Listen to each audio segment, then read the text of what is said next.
Boom, bam. Okay, we're good to go. What's the question? Woo! What's on. my question? What's the question? My question is, because you kind of come from the whole youth service, which I'm sure we're going to talk about in a bit, and your presence and everything that you did in terms of a DJ, and knowing the whole like music industry, and not just being a DJ. I'm talking about being like a producer, songwriter, lyricist, and all those things that you did. That's a lyricist, you know. Yeah, because you kind of know, because when I say when I say lyricist, I mean in terms of that you didn't have anybody, like when you did an album or what you did, you worked with an artist and says, you know, it's like this or like that. So you kind of helped. I did rap in terms once. of. Go on, man. What's the question? The question is, why did you take the route of going down the dessert line in terms of puds, if anybody knows, and they're gonna know because obviously where we're coming from. Why did you take that angle of doing puds and not really pushing what you know more than probably 95% of the people in Wolverhampton that is relevant now? As in the youth work as a business. Yeah. For me, I think I don't want to say like it's a mistake. So no, talking to man. I think we've reached somewhere now. Is like I watched your thing on Facebook, you know, fam, and I seen what you were saying, and we're gonna go back and forth on this whole situation. And I watched it, and I thought, why did Tony take the route of doing a dessert parlor when clearly he knew exactly what to do for the youth them to build something? So when I saw you on Facebook and you was like, yo, we need to raise this and this and the other, I thought, raw. So if he did that for that platform back then, it might have made a change. And I can see what you're doing in terms of a change right now. So yeah, it's like, go on. So why sell cakes when yeah. you clearly knew 3 years ago there's a problem, and then 3 years later you're trying to solve a problem? Like there was a gap, like where I don't know whether you missed the point. I don't like you missed it. Does that make sense? It does. There's not really a question there, but it does. So I hear what you're saying, and obviously we've had this conversation. Firstly, let's just establish we don't sell cakes. We're a dessert parlour. So, well, excuse me. Puds Desserts Parlour in Kidderminster. We do sell a very small amount of cakes, but our focus is waffles and crepes, gelato ice creams, cookie doughs, etc., milkshakes, sundaes. But do you understand what I'm saying? Between me and you, where we've been coming from. Yeah. I mean, it's a case of we done it. You know what I mean? I left my job in local authority after 15 years. I worked in the youth service for 15 years, full-time capacity. Yeah. Before that, part-time, voluntary, etc. And I worked my way to the top. I got to the top of the youth service. You know what I mean? I was managing the whole service in Walsall Council, responsible for how much £1 million budgets, overseeing how many staff, etc. And that got to the point where budget cuts forced my hand and I had to leave. You know what I mean? I didn't wait for them to kick me out. I walked away. I took voluntary redundancy and set up my own thing and built Youth Work Toolbox from scratch. You know what I mean? You're seeing that from scratch. Yeah.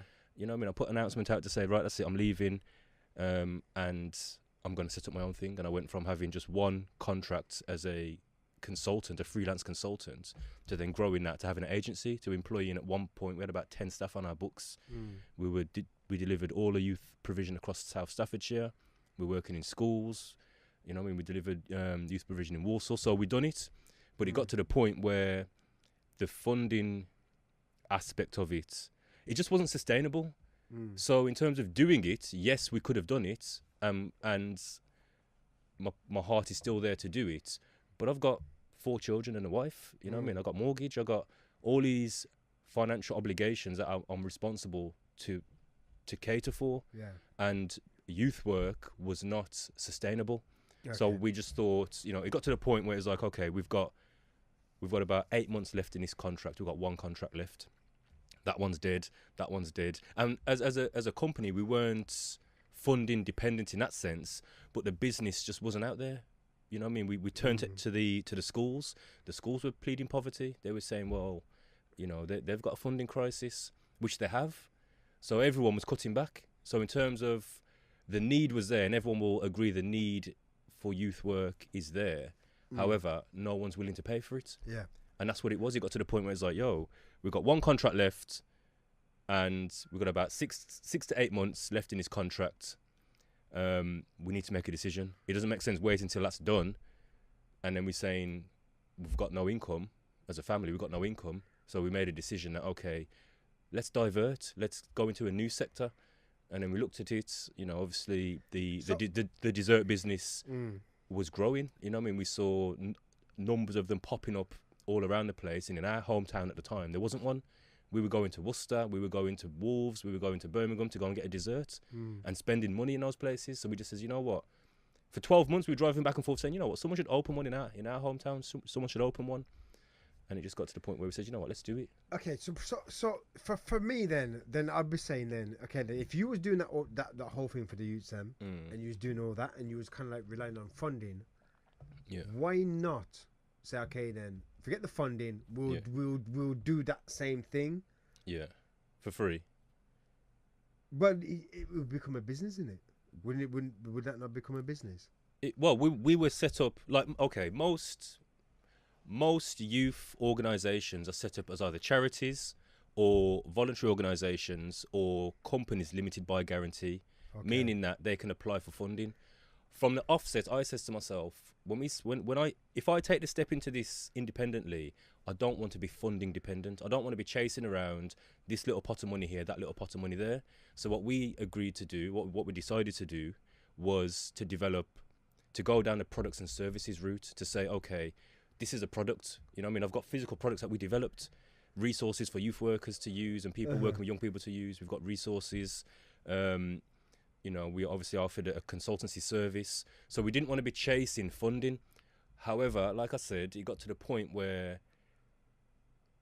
the money comes from central government. No one's really willing to take $5,000 out their pocket to say, go and work with those young people over there. Yeah.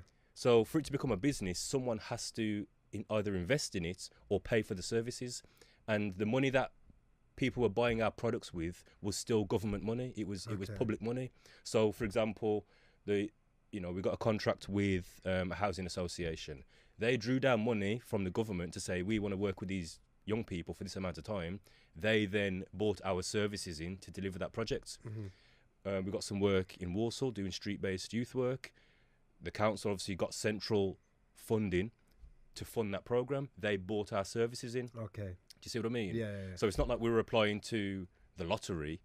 I've never filled out a funding form and applied for money because I can't. My structure, the company structure, won't allow me to. And also with that, it's not sustainable. You know what I mean? By the time it's not for profit. That type of money is not for profit. Do you get what I'm saying? So I tried to go an alternative route, and I've just come to realise that as a business, it's not really sustainable. And I've said it on here before. The decision I made then was, okay, I will always have a heart for young people. I will always do youth work. So I need to then create a business that can feed my children, provide for our own financial needs, which can then allow me to then just do youth work then for free. Yeah. Do you get what I'm saying? So Are you finding that is something that's going to happen? Do you think it's something that can happen in this day and age? In terms of building a business, obviously we're building PUDs. You know what I mean? We're building it. It's what we're into our 8th month now, and it's working. It's clearly working. You know, it's just any business. It takes a long time to get profitable. I can't take no money out of that business at the moment. Yeah. Do you get what I'm saying? I'm drawing nothing from it. So I believe that if we carry on doing what we're doing, it will grow to a point where we can draw an income from it. But at the moment, everything has to get ploughed back into the company. Everything, you know, as it comes in, it's getting reinvested in marketing, in, you know what I mean, stock. So it's feeding itself. It's crazy. It's crazy because you seem to be taking a lot of time out to not only deal with family life, but still having that time to try and find a way to connect with the kids that are out there right back then, the next generation of youths. And I think we started off this video a bit wavy, like just like you just turn on the cameras. It's been a while, and I've seen you doing your stuff on Facebook and that, and it's like, I mean, where are we right now currently in terms of what is gonna happen, man? Like it's really come to a point where there's nothing to build up. We can't come on here and just be like, yeah, we're gonna build up this kind of thing, and then we're gonna talk about this and that. That can escalate to that, and then we can talk about that. It's like, yo, fam, it's getting serious out there, you know. It is. And the kids, them, are getting absolutely unruly, man. But if you think the It's last time, unruly, you know. the last time we recorded, if I'm right, that girl got murdered in West Park, Yeah, and we were talking about that. the same situation. And now we sit here again now. Last week, or I think it was like a week and a bit ago, 15-year-old youth murdered outside his house, stabbed how many times? 30 times, multiple times. You know, When you say multiple, you know that's a more there's than a lot of certain times. amount of times. So you know, and that is I don't know the in-depth details of what happened, but obviously there was a incident happened. I can't really speak on it because I don't really know. I'm trying to just not get into too sucked into it. The situation is. It doesn't matter where it is. Yeah. Like the only thing, the reason why we talk about it a little bit more, because it's close to home. That happens in London. It happens in all over the UK. Every it's city. happening. Yeah, But when it comes close to home, it becomes a thing where we take it a little bit more serious. And what can we do? And I've always thought to myself about the youths them, and like, how can you connect with the youths them, and with my radio show and the clothing line and everything that I've done. Like, I've invited the youths and I've put it out there for them, and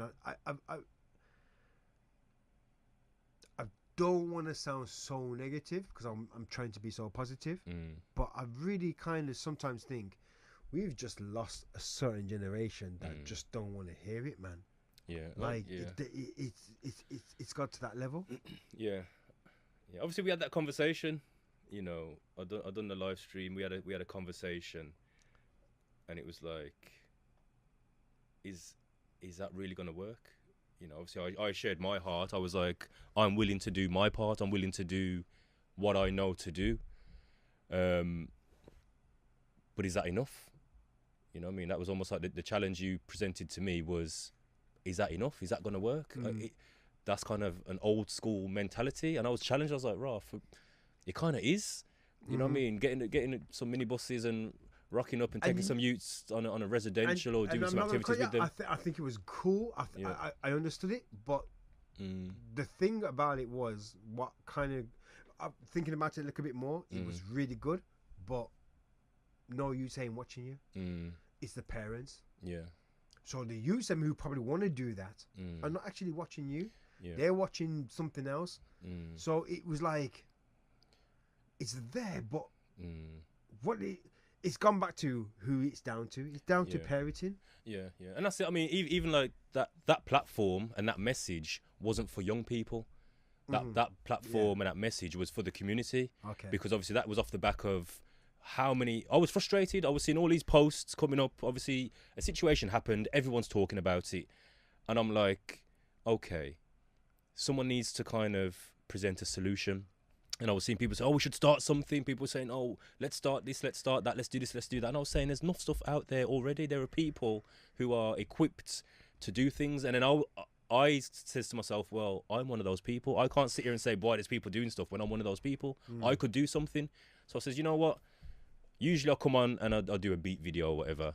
And I says, nah, I can't do that tonight. Let me just share my heart. And I just shared. I just was, you know what? People are messaging. People are posting. Obviously, people want to talk about it. Let's talk about it. And just opened up that conversation. And then people saying, well, what's the solution? What, you know what I mean? It's the parents. It's this, it's that. And I was like, okay, then. This is what I would do if I was doing it. If I was going to present a solution, this would be a starting point for me. And I was just literally off the top of my head, just sharing ideas. We could do a GoFundMe. We could get some money for some activities because summer's coming. You know what I mean? When So the it's here? when the 27th of July licks and the schools break up, you're gonna have 6 weeks of young people out there with not much to do. Obviously, there's the one youth centre in town, which is great. However, that's not going to cater for everybody. So I'm saying, if we're thinking about doing something, don't wait. Just going back, same like with the point with the business. Don't wait for your business. Don't wait for that source of income to fail before you start generating a new one. Don't wait for the school holidays to start before you start saying, we need some activities for these youths to do. So I'm saying, summer's coming. I'm willing to share my expertise and, you know, I mean, my knowledge in terms of planning programs and pulling it all. I'm willing to do that, but I ain't got the money to say, bam, I can pay for it. So the idea was, we try this, we try that, we pull this together, we pull that together. Who's down? And that's where that came from. And how's the feedback been? I mean, the offer was, okay, I want to know who's willing to support and in what capacity. So I just put a quick form together, shared the link and just says, you know, if anyone's willing to get involved, there's a form, fill it out, we'll get your name, etc., and we'll keep you updated and get you involved wherever we can. So the last time I looked, I think there was about 15 people filled it out. And don't get me wrong, I wasn't expecting huge numbers in terms of the response. So I'm happy with that. You know, I mean, that's 15 people who says I'm down for the cause. What I would have really liked to see, which I said it in the live stream, was don't wait for me to do everything, because I can only do my part. So somebody planted the seed of the GoFundMe, and I was like, well, start it then. Don't wait for me to finish this live stream and then go and start a GoFundMe. I ain't got time to do that. If you've got the idea or you come up with that suggestion, run with it. And then, you know, if someone's saying, oh, we should create a Facebook group where we can discuss these issues, don't wait for me to start it. Start the group and invite me. I'll support the thing. Do you get me? And I think that's what needs to happen. If people have got ideas, or they've got a way that they feel that they can support, don't wait for permission. Just do it. And everyone will get on board and support it. And if they don't, well, hey ho, what have you lost? You've set up a GoFundMe, you didn't hit your target. What have you lost? You set up a Facebook group and not many people join. What have you lost? It's about building and everyone doing their part. And that's kind of what I said to you. I'm only doing my part. If everyone does their part, it will work. Would you feel? You know what? I don't want to turn this into me interviewing you and we're talking about this. You know, so we might have to just split the video and then go into something else. Yeah, that's cool. it's a conversation. You know what? It's a conversation. It is, but you know, how would you feel if you've made this effort and then nothing comes off it, and then everybody's still on the same kind of, oh yeah, well, nobody did nothing. How would you feel? Because that's how I would look at it. It'd be like, I see what you're doing, and I swear down, I only can do as much as I can, and you're doing 10 times more than me. You're taking that time out to do it. So how would you feel if, like, you've done this and then nothing's really happened, another situation's happened, and everybody's bawling out again, and you've been there and you've put that time and effort in? How would you feel? Yeah, obviously I'd be disappointed, but that's kind of how it goes. You know, I mean, again, there are people that were doing it before me. Again, I've shared on here before a number of different people who they've been doing it for decades, and they're probably sitting back thinking, well, I know what Tony's gonna go through. Do you get what I'm saying? Because I've been through it. Yeah. But you can only do your part. So if I put the offer out there, and it's like anything. Again, enough of these things just kind of cross. You know, it's like youth work.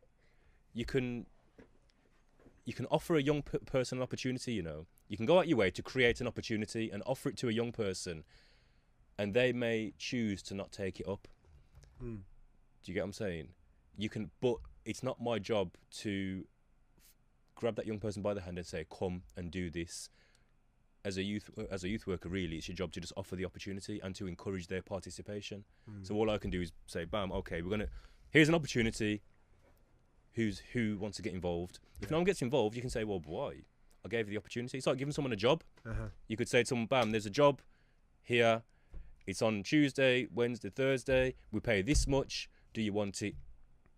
And they don't turn up. That's happened multiple times. You know, that's happened to us recently. Yeah. That's happened. You know, I mean, I've give people I've give people who really shouldn't be working with young people an opportunity. I've put them through DBS. You know what I mean? I've taken the risk of bringing this person in and presenting them with an opportunity to go and work with young people, paid, you know. And on the first session, I'm phoning them. Are you on your way? Oh, is it today? Oh, do you get me? Yeah. 3, 4, 5 times that's happened to me from different individuals. There's times where I've turned up at a school and the person that was meant to be working with me ain't turned up. So I'm phoning the phone like, I'm here. Are you here? Oh, talk. And I'm like, okay. But I'm not angry. It's just that I've given you an opportunity. I'm upset that you've taken the opportunity for granted. You know, I was given an opportunity. Dred Lester gave me an opportunity. Spudder gave me an opportunity. Cass Simpson gave me an opportunity. And I looked at that. I grabbed it with 2 hands.